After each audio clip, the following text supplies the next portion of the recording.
जय श्री राम मित्रों, हमारे मोटिवेशनल आरके ब्लॉग चैनल में आप सभी का बहुत बहुत स्वागत है। आज दोस्तों हम आप लोगों के बीच ऐसी एक कथा लेकर आए हैं जो हिंदुओं का हृदय है, प्राण है, जिनके लिए हमारे माननीय प्रधानमंत्री जी 70 साल की जो व्यवस्थाएं अटकी थी उसको आज राम मंदिर का निर्माण करा दिए। उस राम की हम बात करने वाले हैं। दोस्तों आप लोग से हमारा निवेदन है, आप लोग कहीं मत जाइएगा। हम इस वीडियो में ऐसी आपको बातें बताएंगे जिसे आप सुन करके आपका रोम रोम रोमांचित हो जाएगा। दोस्तों भगवान श्री राम करोड़ों हिंदुओं की आस्था के केंद्र हैं। आज भगवान श्री राम के कथा का हम आप लोगों को श्रवण कराने जा रहे हैं, तो आप लोग बहुत ध्यान से सुनिएगा। प्रभु श्री राम का ही वृतांत है। भगवान की कथा ही कथा होती है मित्रों। कहते हैं प्रभु की कथा ही कथा, बाकी सब जग की व्यथा। तो मित्रों दशरथ श्री राम से इतना प्रेम करते हैं कि राम जब बन जाने के लिए उनका पक्का हो गया, एकदम से बीमार हो गए उनकी याद में। दशरथ में मोह है दोस्तों, राम में मोह नहीं है। 7 बार राम राम कहकर प्राण त्याग दिए दोस्तों। मानस कहती है राम राम कही राम, राम कही राम, राम कही राम, भूप गयो सुरधाम। इसके बाद भी दशरथ का मोह गया नहीं दोस्तों। मरने के बाद भी मोह उनका बना रहा राम के प्रति। रावण वध के बाद सब देवता आए और दशरथ भी आए। राम के ऊपर सभी देवता प्रसन्नचित्त होकर के पुष्प वर्षा कर रहे हैं। दशरथ खड़े हैं परंतु उनकी आंखें भीगी हैं, मोह में पड़े हैं, हाथ कांप रहे हैं, ज्यादा भावुक है, फूल फेंक रहे हैं। तब भगवान सोचे कि ऐसे तो इनकी मुक्ति नहीं होगी।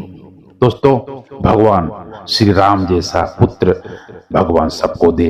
गोस्वामी तुलसीदास जी कहते हैं, बड़ी अच्छी पंक्ति है कि ऐसा बच्चा सबको दे भगवान, पिता दे न दे पर बच्चा सबको दे भगवान। राम कड़ी कड़ी आंखों से देख रहे हैं अपने पिताजी को, और तुलसीदास जी लिखते हैं चित ही पिता ही दीन है दृढ़ धर्मा।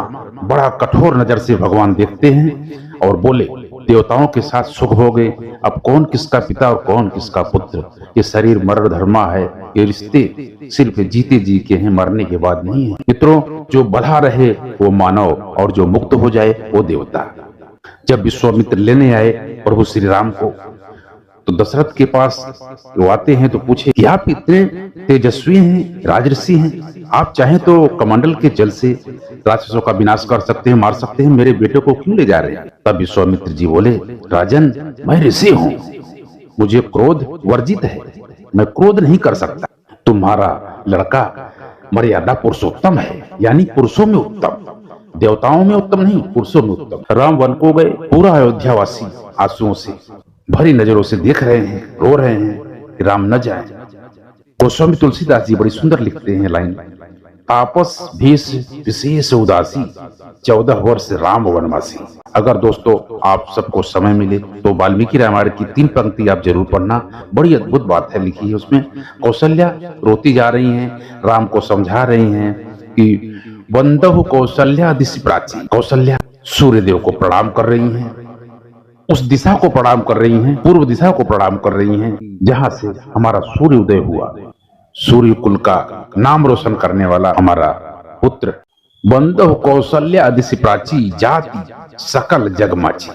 भरी आंखें कंठ रुधे हुए कौशल्या कहती है प्रकृति तुम्हारी रक्षा करी बेटा, वन देवी तुम्हारी रक्षा करे, वरुण देव रक्षा करे, वायु देव तुम्हारी रक्षा करें, सभी पृथ्वी तुम्हारे अनुकूल रहें, सभी तुम्हारी रक्षा करें, वन में सरीसृप सांप बिच्छू से सबसे तुम्हारी रक्षा हो। मैं उन सभी देवताओं का दीपक जलाऊंगी। तुम सत्य की राह पे चलना, धर्म की राह पर चलना। तू धर्म की रक्षा करेगा बेटा तो धर्म तेरी रक्षा करेगा। धर्मो रक्षत रक्षिता। सरस्वती ने देवताओं के कहने पर मंथरा होकर की बुद्धि फेर दी मित्रों। लेकिन जब भरत ने कहा कि मैं भैया को लेने वन में जा रहा हूं, तब देवताओं में खलबली मच गई। राम भावुक हैं, कहीं इसके प्रेम में पड़ करके वापस न आ जाए। तो दोस्तों देवताओं ने सरस्वती से कहा भरत की बुद्धि फेर दो। तब सरस्वती जी बोली, मोसे कहा तो भरत मत फेरू। दुनिया में किसी की भी बुद्धि मैं फेर सकती हूं, परंतु भरत की बुद्धि नहीं। भरत जी जब निकलते हैं राम को मनाने के लिए, वन में जाते हैं, उस समय वो पूरा परिवार को लेकर के साथ में जाते हैं कि भगवान किसी की तो बात माने, किसी के कहने पर लौट आए। माता है और उनके ससुर हैं, सभी रिश्तेदारों को लेकर के भी साथ में गए थे। नगरवासी थे। पहली रात भगवान जहां रुके थे वहीं भरत जी भी रुके, भारद्वाज आश्रम पर। सुबह चलते समय भरत संकोच में थे। भारद्वाज बोले, तुम डरे और सहमे हुए से क्यों लग रहे हो? तब भरत जी बोले, महर्षि मैं डरा हुआ हूं कि मेरी मां ने ऐसी बदतमीजी कर दी। मैं बाहर था। भरत को नहीं बताया गया था मित्रों कि दशरथ मर गए, दिवंगत हो गए। उन्हें उनके ननिहाल में संदेशा भेजवाया गया कि उन्हें ननिहाल से जल्दी आ जाना चाहिए, कोई इमरजेंसी है।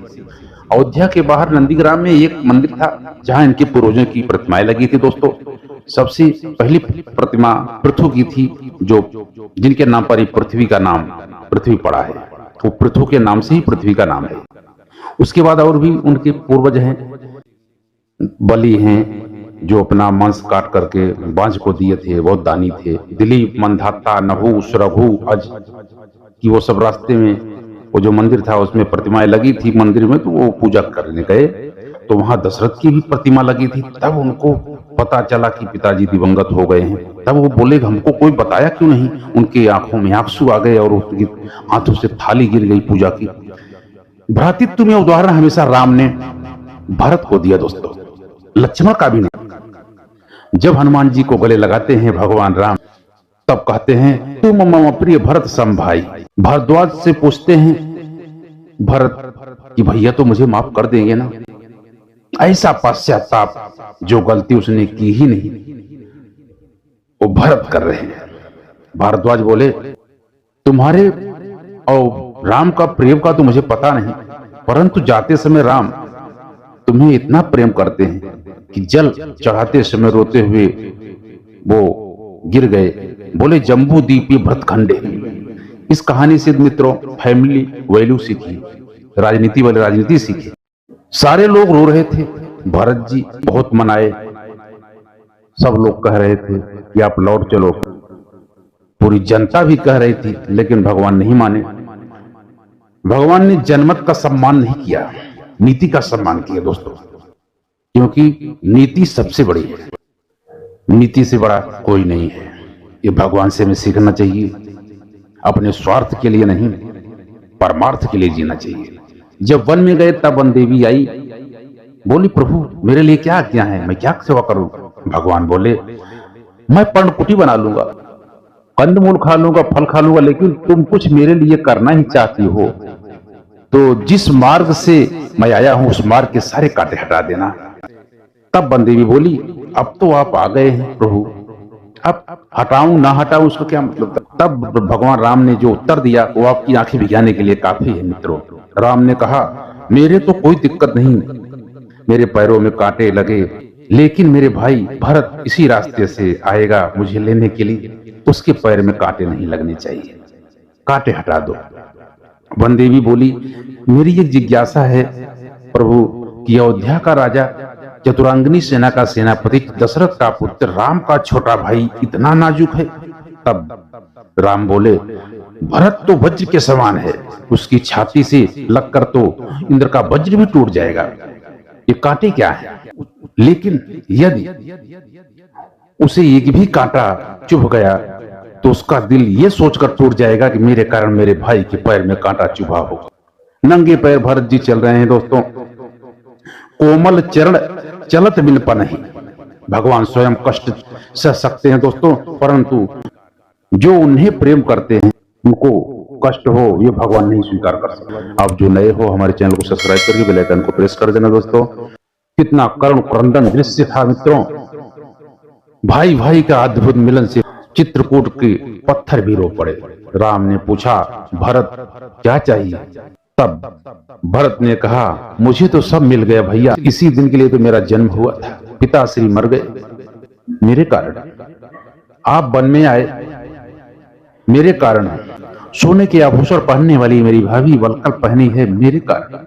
जिसके सर पर अयोध्या का मुकुट रहना चाहिए उसके सर पर जटाजूट है मेरे कारण। भारत इतिहास का ऐसा अकेला पात्र है मित्रों जिसकी गलती नहीं है फिर भी प्रायश्चित कर रहा है। भरत जैसा भाई मिलना मुश्किल है।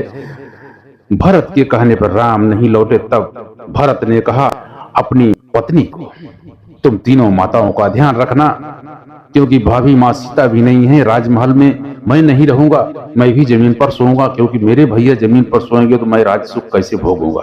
मैं नंदी ग्राम में कुटिया बनाकर रहूंगा तपस्वी भेष में, उनके आने तक। दुनिया में सबकी परछाई काली है दोस्तों, सिर्फ राम जी की परछाई उजली है, जिसे लक्ष्मण कहते हैं। लक्ष्मण का प्रेम अनंत है, वो राम की बगैर एक पल भी नहीं रहते दोस्तों। ये भाई भाई का प्रेम है। जो नए लोग हो दोस्तों, हमारे चैनल में आप लोग सब्सक्राइब करके बेल आइकन प्रेस कर देना ताकि हमारा नोटिफिकेशन आपको हमेशा मिलता रहे। तो एक बार दोस्तों चारों भाई पालना में सोए थे, चारों भाई का पालना साथ में लगाया गया था। सुमित्रा ने लक्ष्मण को लेकर अपने कक्ष में चली गई। राम से दूर जब लक्ष्मण गए तब लगे रोने।